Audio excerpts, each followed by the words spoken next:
অবনতি হচ্ছে ডেঙ্গু পরিস্থিতির। রাজধানীর হাসপাতালগুলোতে বাড়ছে রোগীর সংখ্যা। প্রতিদিন গড়ে ৮০০-র বেশি রোগী ভর্তি হচ্ছে হাসপাতালে।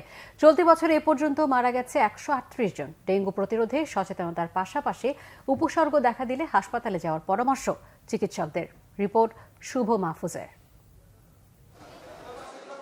মৌসুমের শেষ সময়ে চোখ রাঙাচ্ছে এডিস মশা।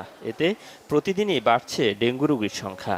সেপ্টেম্বরের শুরু থেকে এই পর্যন্ত শুধু রাজধানীর মুগদা হাসপাতালে ভর্তি হয়েছেন ২,৮৯১ রোগী। শয্যার বিপরীতে রোগীর সংখ্যা বেশি হওয়াতে ওয়ার্ডের বাইরেও চিকিৎসা দেওয়া হচ্ছে। ভর্তি রোগীদের মধ্যে জ্বর, সর্দি, কাশি, শরীর ব্যথা সহ রয়েছে ডেঙ্গুর নানা উপসর্গ।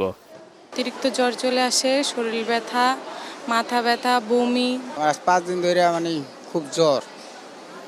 টেস্ট করাইছি, টেস্ট করার পর কইতেছে যে ডেঙ্গু হয়েছে। টেস্ট দেওয়ার পরই আমাকে এই জায়গায় ভর্তি দিছে। হঠাৎ করে ব্যথা শুরু হয়েছে। ব্যথা শুরু হওয়ার পরের দিন জ্বর হয়েছে। জ্বর হওয়ার পরে টেস্ট করানোর পরে ডেঙ্গু ধরা পড়ছে। পুরো শরীর ব্যথা, তারপরে আপনার হালকা একটু আছে আর কি, গ্যাস আছে। আক্রান্তদের মধ্যে প্রায় 1/4 শিশু।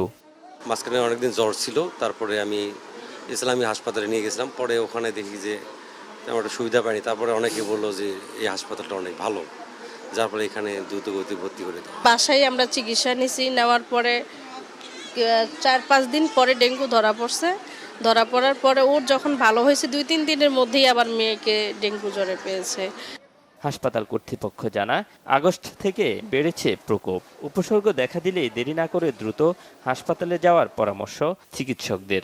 প্রাথমিকভাবে জ্বর হলে আপনি নিকটস্থ হাসপাতালে যোগাযোগ করবেন, নিকটস্থ চিকিৎসকের সাথে শরণাপন্ন হবেন। তারাই বিভিন্ন পরীক্ষা করবে, NS1 মেইনলি পরীক্ষা করে ডিটেক্ট করবে এটা ডেঙ্গু রোগী নাকি ডেঙ্গু ছাড়া। এরপর উনি যে অ্যাডভাইস দিবে সেই অ্যাডভাইস অনুযায়ী আপনাকে চিকিৎসা নিতে হবে। নিজে নিজে চিকিৎসা বাড়িতে না নেওয়াটাই উত্তম। শেষ সময়ে ডেঙ্গুর প্রকোপ ঠেকাতে সবাইকে সতর্ক থাকার পাশাপাশি সিটি কর্পোরেশনের তদারকি বাড়ানোর পরামর্শ বিশেষজ্ঞদের। শুভ মাহফুজ, বাংলা ভিশন, ঢাকা।